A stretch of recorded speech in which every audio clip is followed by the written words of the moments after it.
Bonjour. Alors, se réapproprier le silence. C'est un thème assez important quand on a des acouphènes, de l'hyperacousie. Parce que, tout à fait logiquement, on a ce réflexe, quand on a ce genre de pathologie, d'aller éviter le silence au maximum. Donc on va toujours mettre un bruit de fond, on va dormir avec du bruit si jamais les acouphènes nous réveillent, nous empêchent de dormir. On va essayer de masquer absolument le son. Et en fait, ça nous empêche de nous réapproprier le silence. C'est-à-dire qu'il y a cette phase qui n'est pas obligatoire, vous n'êtes pas obligé de le faire, mais que je vous conseille fortement, d'essayer de vous réapproprier le silence. Ce n'est pas le silence tel que vous pouvez l'entendre, c'est-à-dire, je pas fait exprès, c'est-à-dire le silence où il n'y a aucun bruit, sachant que le silence où il n'y a aucun bruit n'existe pas. Il faut bien comprendre ça. Il y a mon chat qui ronronne derrière, je sais pas si vous l'entendez, il a faim. Je le nourrirai après.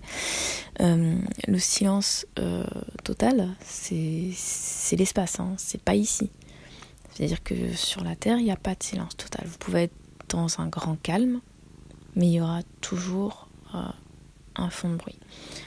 Alors, ce qui est terrible quand on a des acouphènes, effectivement, c'est de ne plus pouvoir entendre le silence, c'est d'être toujours dans un ou un enfin voilà, on a toujours ça avec nous. Pourtant, vous avez la possibilité de vous réapproprier le silence. Et pour ça, il faut vous mettre dans un endroit le plus calme possible.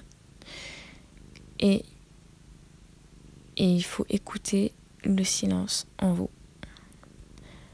Alors oui, on entend effectivement les acouphènes qui sifflent, on entend tout ça, mais au-delà de ça, il y a un silence en vous. C'est le silence à trouver quand on fait taire le mental, le silence à trouver quand on est en paix. Et c'est la forme de paix la plus complète que vous pourrez trouver.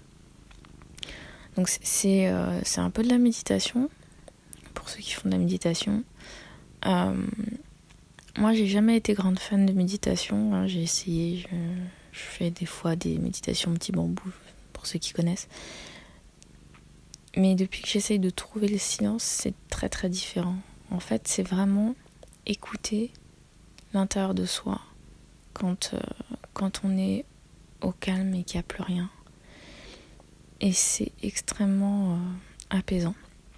En fait, c'est pas mettre un chrono et essayer de chasser les pensées pendant 10 minutes. C'est pas ça du tout. C'est profiter de ces espaces de silence. Même si ça dure que quelques secondes, qui apparaissent entre deux pensées. Et c'est essayer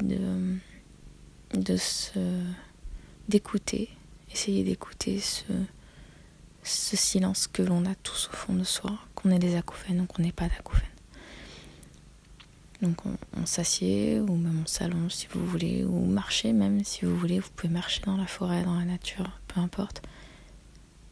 Et essayez d'écouter ce silence que vous avez en vous, parce qu'on l'a tous. Et vous allez vous rendre compte en fait que vous pouvez retrouver le silence. Que contrairement à ce que votre cerveau vous martèle, vous avez la possibilité de retrouver une forme de paix en vous. Alors j'ai pas dit que ce serait facile, ça demande de l'entraînement, mais je pense qu'à partir du moment où vous allez entrevoir ce que je veux dire, vous allez retrouver aussi une forme de sérénité avec ça. Voilà. Bon, si cet audio vous a aidé, mais n'hésitez pas à liker et à le partager. Et puis à laisser un commentaire si ça vous aide ou si ça vous aide pas du tout. Si d'ailleurs, peu importe, les critiques constructives sont bienvenues. Je vous souhaite une très très belle journée pleine de paix et de sérénité. Et je vous dis à bientôt.